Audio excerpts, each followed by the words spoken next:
Manchu Manoj MB యూనివర్సిటీలోకి మంచు మనోజ్‌ను రాకుండా చేసేందుకు మోహన్ బాబు, విష్ణు చేసిన ప్రయత్నాలు ఫలించలేదు.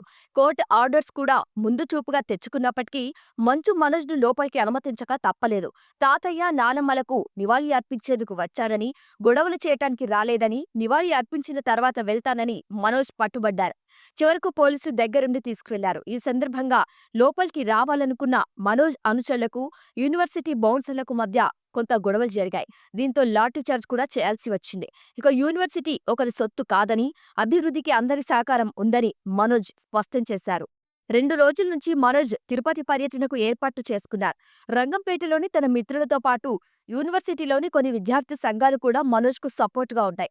మనోజ్ కోసం పెద్ద ఎత్తున ఫ్లెక్సీలు కూడా ఏర్పాటు చేశారు. అయితే మనుషుల్ని తీసుకొచ్చి వాటిని తీసేయించారు. ఈ అంశంపై మనోజ్ మండిపడ్డారు.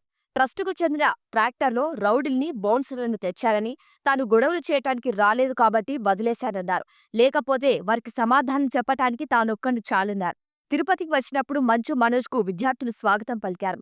ర్యాలీ కూడా నిర్వహించారు. పలువురు అనుచరులు కూడా ఆయన వెంట ఉన్నారు. మొదట యూనివర్సిటీలోకి వెళ్లాలని అనుకున్నప్పటికీ కోర్టు నోటీసు ఇవ్వటంతో ఆయన నేరుగా నారావారిపల్లెకు వెళ్లి లోకేష్‌తో సమావేశమయ్యారు. తర్వాత రంగంపేటకు వెళ్లి జల్లికట్టు పోటీలను చూశారు. తర్వాత మళ్లీ మోహన్ బాబు యూనివర్సిటీ వద్దకు వచ్చారు. లోకేష్‌తో తమ వివాదాల గురించి మాట్లాడలేదని మనోజ్ స్పష్టం చేశారు. కూర్చొని మాట్లాడుకోవటానికి భయం ఎందుకని, యూనివర్సిటీలోని పిల్లలు ఇబ్బంది పడుతున్నారని, వారి కోసం తాను మాట్లాడుతున్నారని స్పష్టం చేశారు. మోహన్ బాబు యూనివర్సిటీలో తన కాంట్రిబ్యూషన్ను కూడా కాదనలేరన్నట్లుగా మనోజ్ వ్యాఖ్యలు చేయటం, లోపలికి ఎంట్రీ ఇవ్వటంతో తండ్రి, సోదరుడికి గట్టి సందేశం పంపించారని భావిస్తున్నారు.